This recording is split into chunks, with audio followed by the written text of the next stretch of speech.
this is ridiculous, you're a Christian man, you shouldn't do this. And then everything started to fall, and then in the press and the pictures, I was like, no way, back to the opening dialects. I don't mind, just help a little bit. But it looked great. that was really matters. Okay, so out of the box ideas, and really the multi-platform offering. What you need to do, I need to do something with my game. What you need to do here is every time you're having a strategy, every time you're going to do something, you're going to launch a campaign, you're going to get to a client, you have to think out of the box and offer a platform that is not only your business.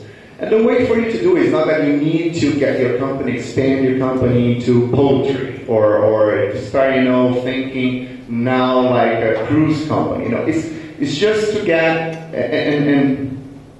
and see what would be the proper way to achieve a goal and do differently, and try to use benchmark and see how can I transform this idea and offer something that is very different and it's very out of the box and I can put so much value to my client that my client is going to be very happy with the delivery. So the message is going to come to you in a very different way. So I'm going to give examples about that and how television is transforming itself. We have great examples of that. And how media is transforming itself with ideas that bring exposure. And exposure, we're having hard times with advertising agencies. Exposure, not necessarily it's ratings.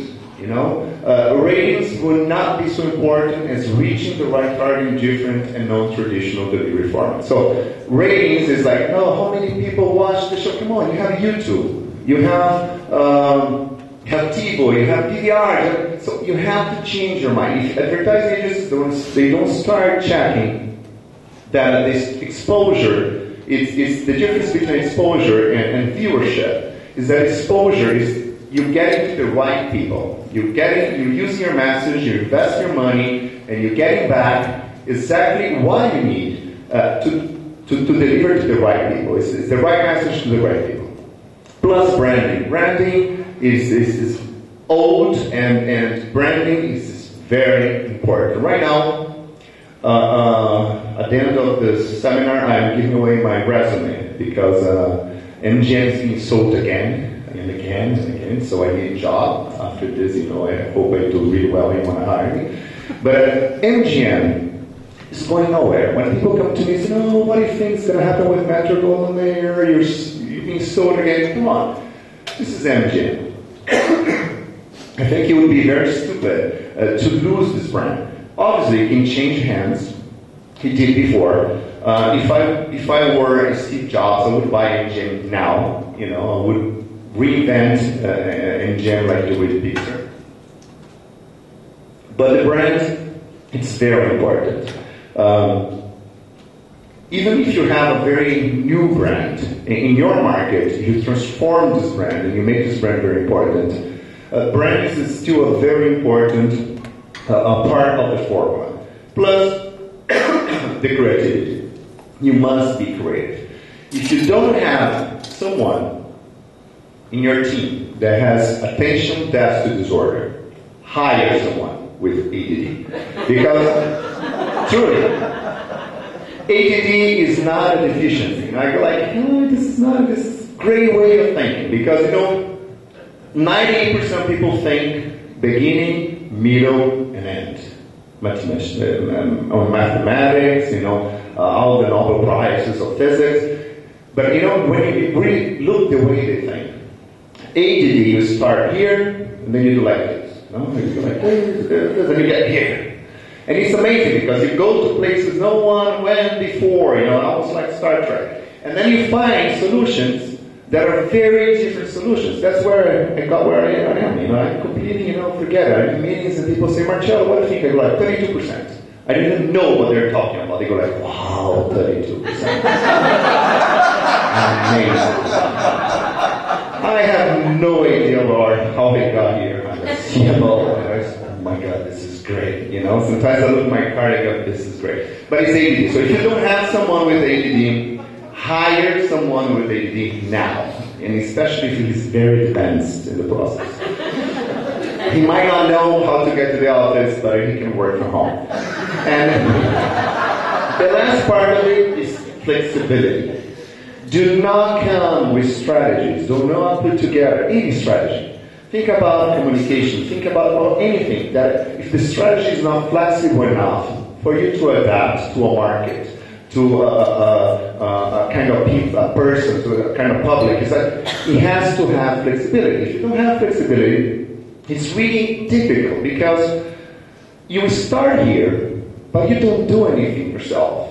You do with other people. So when your idea goes down or go up and goes to the side, if your idea or your strategy doesn't have flexibility, the people that are going to manage that idea, because you can do anything, you can do everything. I try to do everything, to create and do it, and you go crazy. So if you don't have flexibility to adapt the idea, these people will abandon the idea, and the idea is not going to happen. And so this is a little bit the formula that I had, and I think it was very successful for many years. And I brought here some examples of what I'm saying, which is how to transform this content, how to transform television, or how to transform entertainment, information into content in a very different way, using the formula that we provided before. Consumers like unique ideas. Again, not only for advertising, for everything.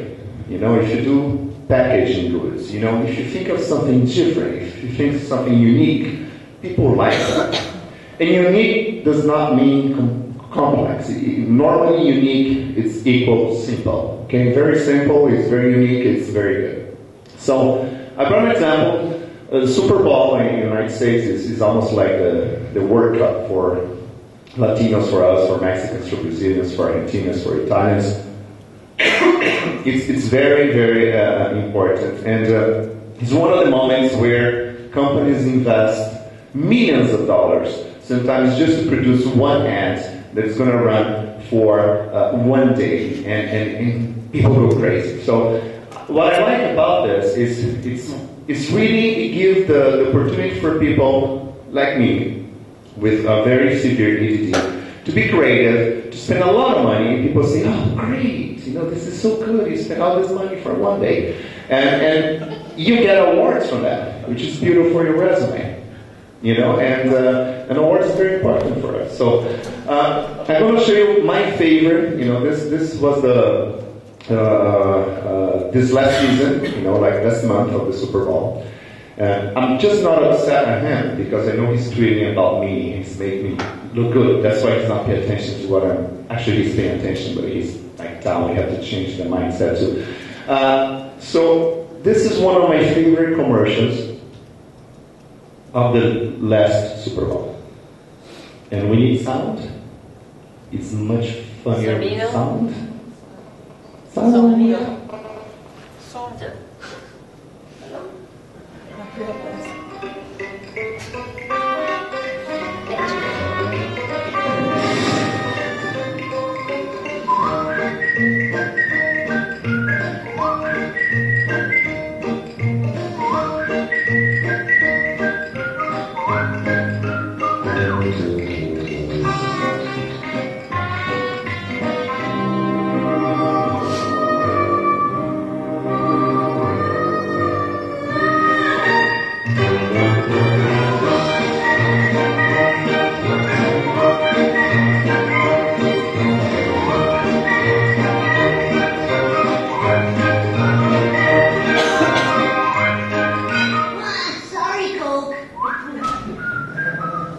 I love it. I love it because it's not because Marco Simões is here. He's one of my, mentors.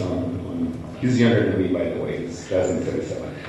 And he works for Coca-Cola. But I think Coke is amazing. I wish I would work for Coke. And they hired people with a lot of ADD. So I like this because they got. I'm really farting this way because you heard. I'm very afraid of getting close to that. That's not that I want to leave here. It's just that I'm afraid of the machine.